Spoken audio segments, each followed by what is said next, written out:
Okay, this is game 3 of the 45-10 Open Chess Tournament preparation games.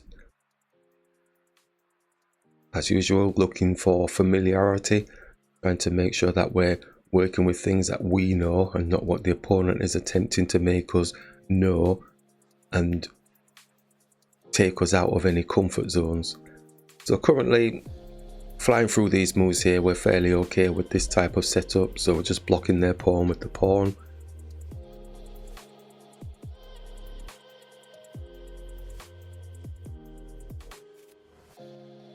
As usual, practicing the patience aspect, but there are moments when the patience gets taken over by tunnel vision or a focus on, if you're winning, then you know you're going to just keep following that maneuver without actually any forethought to the results. So bringing the bishop through now, just giving them something to think about, putting a check on the king.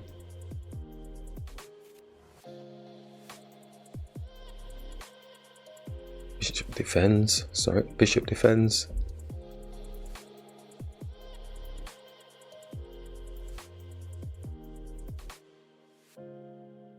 And we're going for something just a bit different. We're going for supporting the bishop. You know, we would take the bishop off the board, but I'm thinking, well, why develop their pieces? Let's develop our piece and defend. So they attack the bishop. And at this point, we're just deciding, let's take it off the board, keep it dirt simple.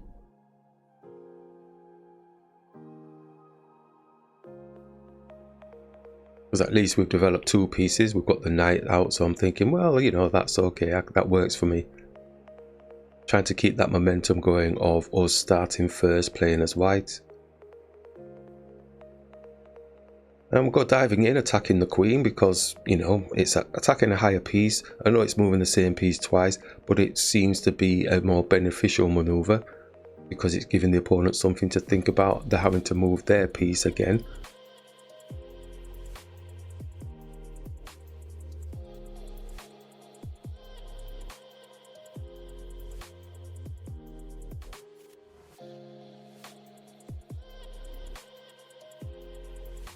Queen goes back to where it started. You feel like you've won a little bit of tempo in terms of, oh, I've made you move backwards, so we've got time to go and castle, get king safety. So feeling fairly comfortable that we've got this starting position. Obviously it looks like they're going to be looking to get the bishop out, pretty straightforward, pushing the e pawn and getting the bishop out. They develop the knight. So I'm thinking this is going to be a slow process from our opponent, so we should be able to take advantage of developing more pieces out.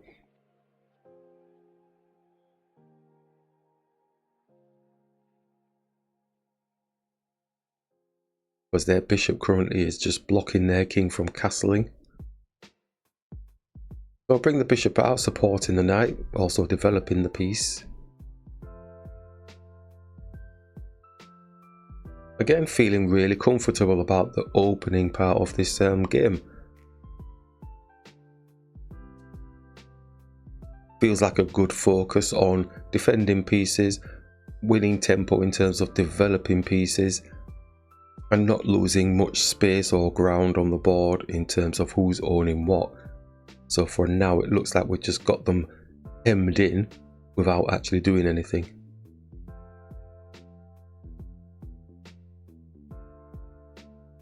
Always mindful the b pawn, always going to be probably attacked by the queen or something. It's got no protection on it at the minute. But surely they've got other things that they need to be thinking about, such as castling kingside or something.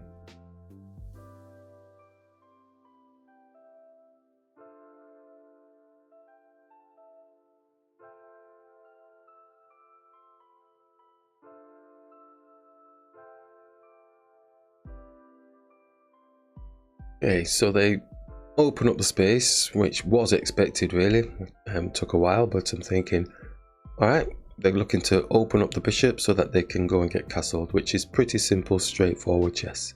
Makes sense. Can we take advantage of this slowness in terms of developing their pieces? Don't want to go crazy.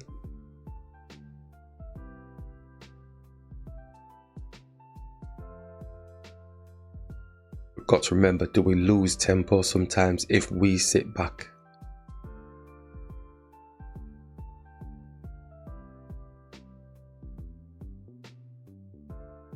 Queen's still on the back. Maybe that could start getting a little bit activated. Maybe the rook coming in, supporting the knight.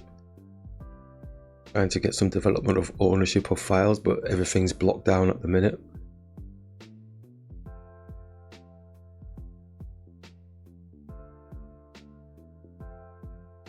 Or is it a simple X-ray with the bishop onto the queen?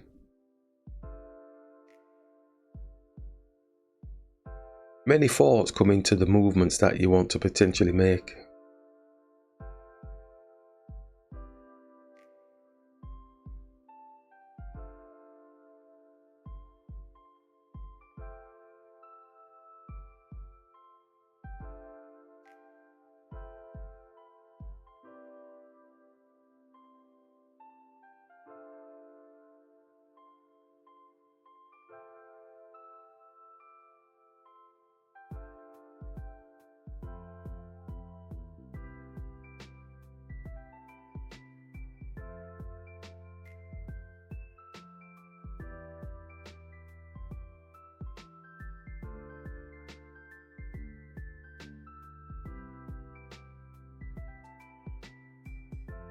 But in fact, because we know the B pawn usually gets hit, do we just move the B pawn?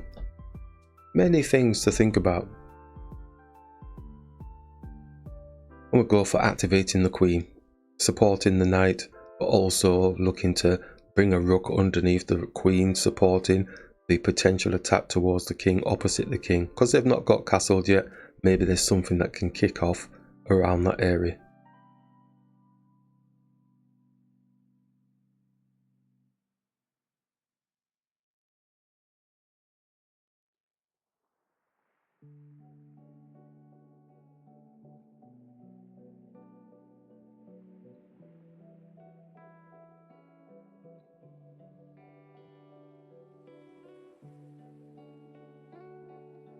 Feels like one of those mistake to take type games that I've put myself into, but also looking to just improve my position on the board. So eventually the bishop comes out, so they're looking to go and castle. We'll continue with the rook supporting the queen, because nothing's happening at this moment, but it's better to have the army ready and prepared.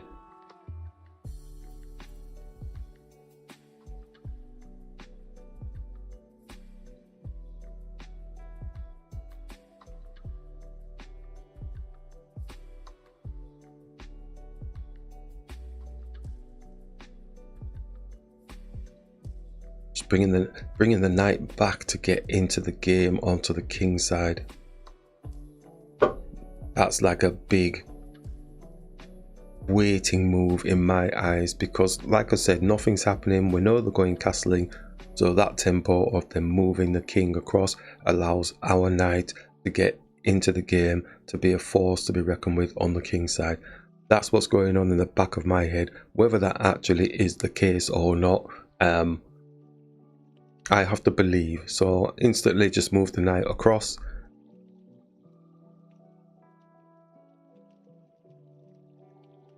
Potential attacks on the knights, etc. with the knight.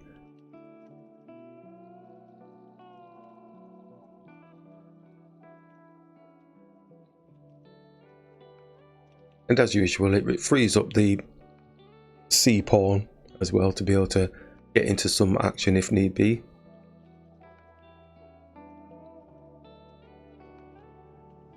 Always remember, in this circumstance, I'm just thinking the B pawn's going to be attacked. It's going to be attacked with the queen, so we need to be ready with that type of thing. But move order is going to be key in this type of scenario, with the knights and the bishops all ready to start jumping in and do something. And that's a crucial part of my game in terms of development, is just get that move order right, then you kind of nailed on in terms of your position going into the end game. It's quite difficult because, you know, it's got all sorts of things going on. This is why probably most people will just take a piece off the board, because they don't want to get into the complications of, oh, if I got the move order wrong.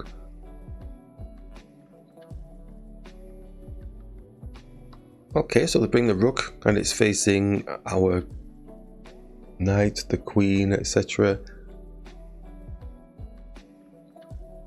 So for a brief moment I'm thinking that doesn't look too aggressive. It's like they're sitting waiting for us to overextend.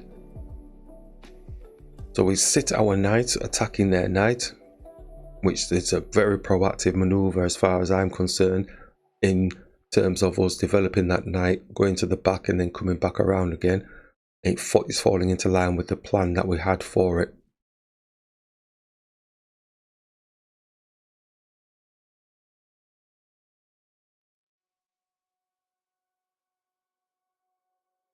So captures.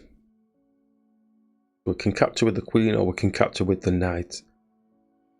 Queen looks a little bit more frightening because it's going to be in front of their king. No problems with the knight taking, but the knight seems like it's doing a half decent job because it's got the exchange ability with their knight as well on the d file.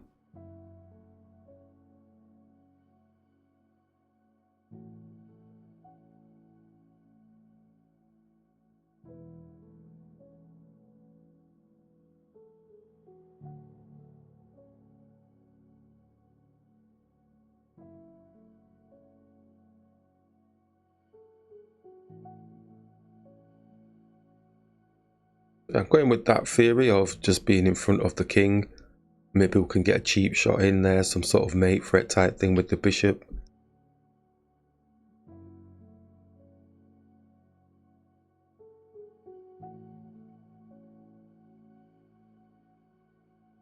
So he wants to get rid of the knight now, so taking the knight off the board. Can take with the bishop, which then gives us the potential for a mate threat. Obviously it's easily defended. The bishop can just come in front, the pawn can push up. But it's a threat all the same.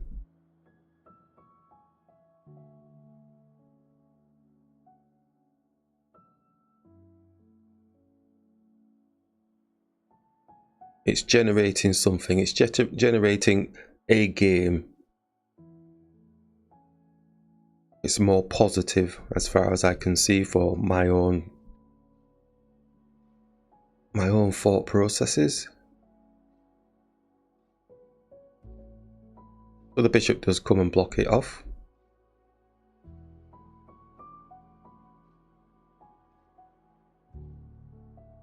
It's a shame the queen's supporting because we're not going to get the double pawns. In fact, we would have been able to get the bishop for free if the queen wasn't there.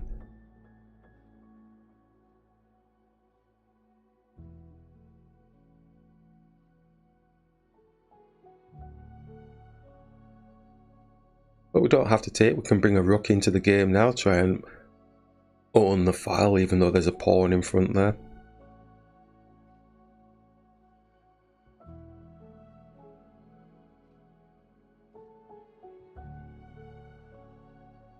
Selections or choices of moves is starting to reduce in the game. That's at this point where it's really about knuckling down and trying to find the better move. But don't want to waste a move.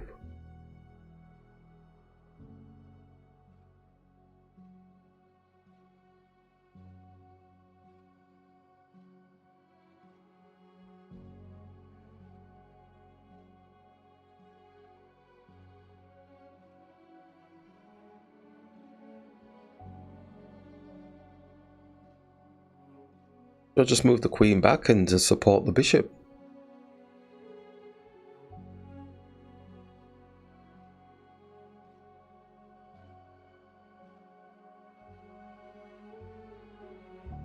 So I have the idea in my head that, well, okay, they might forget themselves and move the queen and go and attack the b pawn. And then we would be able to take the bishop off the board for free. Because as we mentioned earlier, the pawn wouldn't be able to take back because the queen is x-raying through to the king.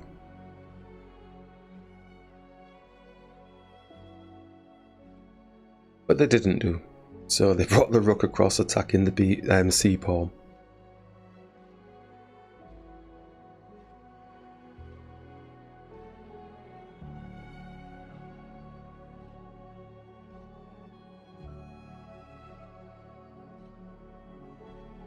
Again, that's not anything to really worry about per se. The pawn can support itself by pushing itself up.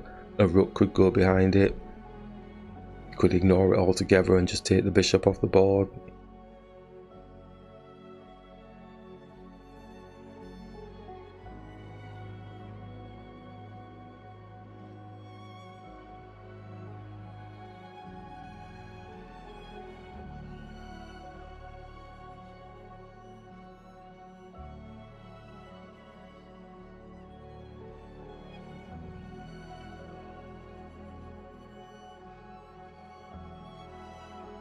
So bring a rook and just support. And now I'm expecting the queen to go and attack the b pawn.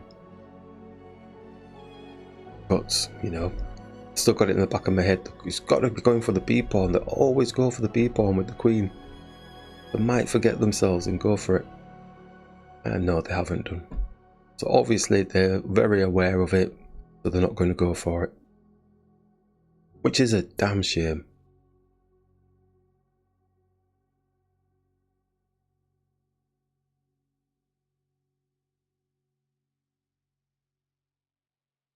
Now we're looking to try and put some pressure on the e pawn, but also we're supporting the bishop as well. And if the bishop did take, then we'd be able to take, and then the rook would have some pressure on this f pawn here, and maybe double up an attack on there.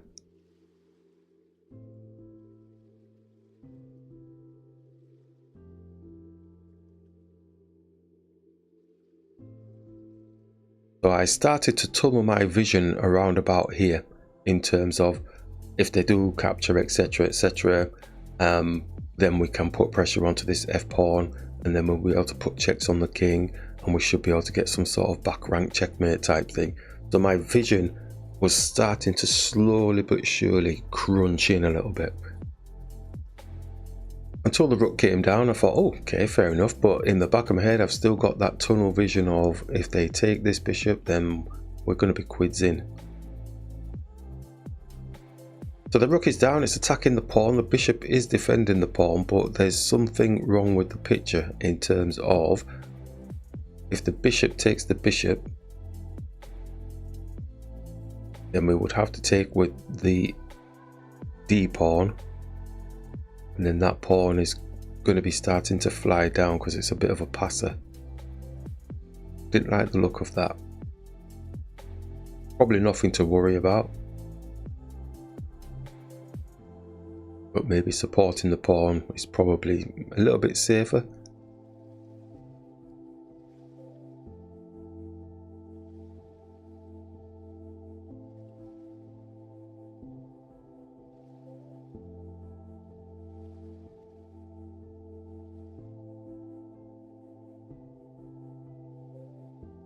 I decided to support the pawn,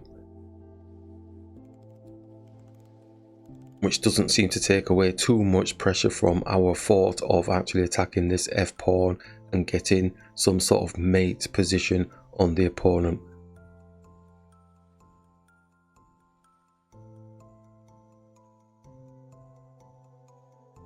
It's amazing how a tunnel visioned calculation can stick in your head from a certain point in the game.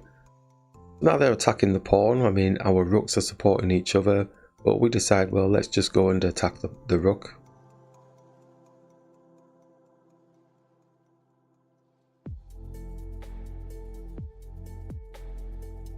I wasn't sure what that pawn maneuver really was,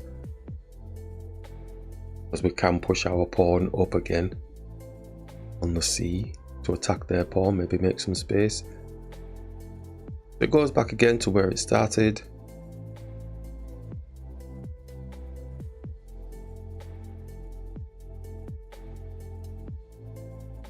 Could look for a trade of the rooks, just take the pawn off the board, or we could push past. And we take, thinking, right, let's get this game rocking and rolling. We want to get focused on this f-pawn if we can. He's got to be surely taking the bishop at some point with his bishop. And they do. It's at this point here I said to myself, yes, we're in. It's just a few moves away and we are in, tunnel visioned on the task in hand. But all we need to do is get the queen across onto the F file and start attacking the pawn. If there's an exchange of the rooks, there's an exchange of the rooks, bring it back and we can start putting pressure. The queen comes down, it's attacking the pawn, it's going to have a check on our king. It's allowed to take the pawn.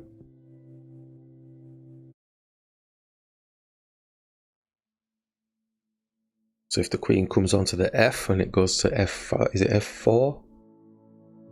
Then there's potential, it's protecting the pawn, but also attacking the F pawn. It gives us that tunnel vision type thing. Or even if it goes in front of the king, then at least we've still got the attack on the F pawn. Gives us something. There's no follow on, you know? So you get the check on the king. What do you do from there?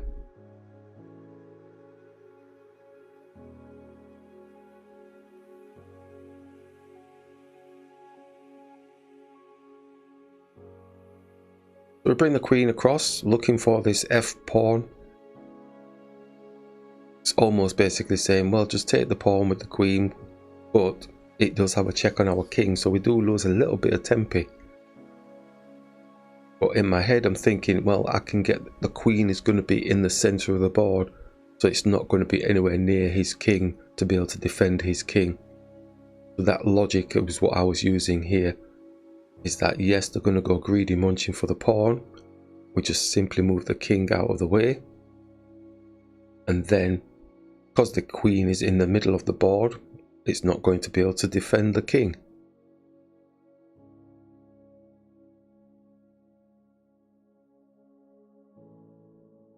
But there's a move order situation about to rear its head. Tunnel vision. And that's why I'm glad I'm doing these exercises, these prep games, to try and really eradicate this type of play before the tournament. It's all good, it does benefit, it really does benefit me doing these things. Really does. It's like anybody doing any preparing for anything. You know, you want to feel better about whatever it is that you're going to try and do. Don't have to be anything major, you know. You might just be a sewist and you just want to be able to sew a little bit better. So you practice doing a sewing style and you get better at it and you feel better for it. You don't have to be like an Olympic athlete. I'm not talking about any of that. It's like just doing simple things that you think, oh, I want to be able to do that a little bit better. This is what I'm doing here. I just want to be able to do it a little bit better. And there's these few things that need fine-tuning. Because we spend a lot of time playing the lovely art of chess in the long play games over the board. And then when you make move order type things, incorrect move orders and tunnel visioned problems, it doesn't mean you don't know what you're doing, because you're getting a good position. It's just then you need to recalibrate the way your brain thinks about those good positions that you're achieving. That's the positive spin that I've put on it.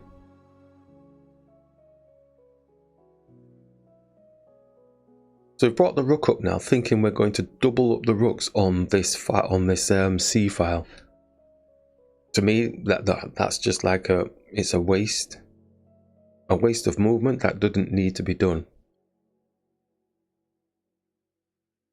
Because now if you look at the move order of things, well, it's going to come up. So we do capture, feeling we're victorious, feeling there's some sort of advantage. But the move order of things, slightly wrong. We saw the picture early doors, way before all of this, as we mentioned, but we did the move order wrong.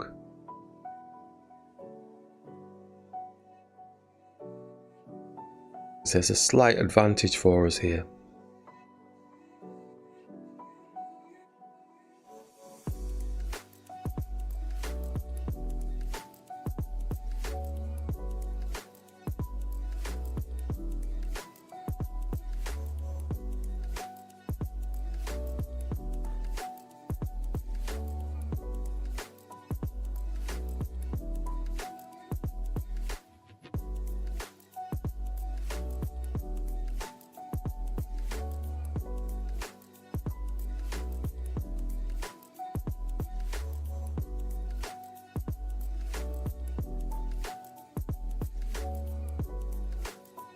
And that is where it all went wrong.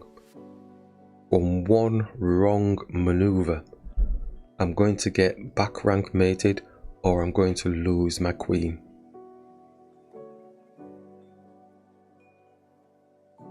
Tunnel visioned on the wrong move order, all that beautiful work to get to an advantageous position, and one wrong move. And the opponent takes advantage of it. And I'm sat there and I'm thinking, that's not worked out the way I expected it to work out, because now look at my king and look at my queen. All they have to do is slide their rook across, put a hit on my queen. Where does my queen go? Has to move to the side, or I take the rook off the board, and then he's going to be a queen against a rook.